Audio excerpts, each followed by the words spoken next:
Classical and quantum theory of Raman effect pure rotation. शुद्ध घूर्णी रमन प्रवाह में शास्त्रीय और क्वांटम दोनों सिद्धांत बताते हैं कि कैसे प्रकाश का प्रकीर्णन आणविक घूर्णन के कारण ऊर्जा को बदलता है। शास्त्रीय सिद्धांत प्रकाश के विद्युत क्षेत्र पर प्रतिक्रिया करने वाले एक घूर्णन अणु के प्रेरित द्विध्रुवीय क्षण का वर्णन करता है, जबकि क्वांटम सिद्धांत इस प्रक्रिया को फोटॉन अणु अर्थात क्रिया के रूप में समझाता है, जहाँ फोटॉन घूर्णी ऊर्जा प्राप्त करता है या खोता है, जिससे स्टोक्स कम ऊर्जा और एंटी स्टोक्स उच्च ऊर्जा रेखाएं बनती है, जो जहाँ बी घूर्णी स्थिरांक द्वारा अलग होती है।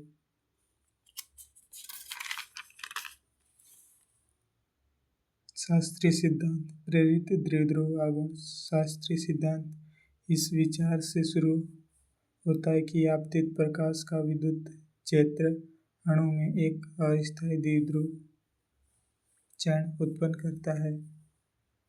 ध्रुवीकरणीयता शुद्ध घूर्णन के लिए अणु की ध्रुवीकरण क्षमता जिस सहजता से इलेक्ट्रॉन बादल विकृत होता है, स्थिर नहीं होती, बल्कि अणु के घूमने के साथ बदलती रहती है। आवृत्ति परिवर्तन क्योंकि प्रेरित द्विध्रुव आघूर्ण आपतित प्रकाश की आवृत्ति पर दोलन करता है। यह द्वितीयक विकिरण स्रोत के रूप में कार्य करता है। इस दोलन की आवृत्ति आणविक घूर्णन में परिवर्तन के कारण थोड़ी बदल जाती है, जिसके परिणाम स्वरूप आपतित प्रकाश की तुलना में भिन्न आवृत्ति वाला बिखरा हुआ प्रकाश उत्पन्न होता है। कोई ऊर्जा हानि या लाभ नहीं। विशुद्ध शास्त्रीय दृष्टिकोण में अंतःक्रिया एक सतत दोलनशील प्रणाली है, इसलिए शुद्ध ऊर्जा विनिमय पर ध्यान नहीं दिया जाता।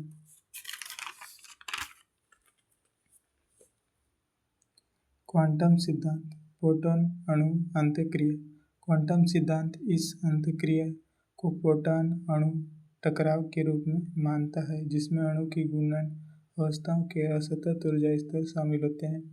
आभासी ऊर्जा अवस्था घटना फोटॉन अणु को आभासी ऊर्जा अवस्था में उत्तेजित करता है। ऊर्जा विनिमय स्टोक्स लाइन्स यदि अणु ऊर्जा प्राप्त करता है और उच्च घूर्णी अवस्था निम्न घूर्णी अवस्था में परिवर्तित होता है, तो बिखरे हुए फोटॉन की ऊर्जा कम होती है और इस प्रकार तरंगदैर्घ्य अधिक होती है।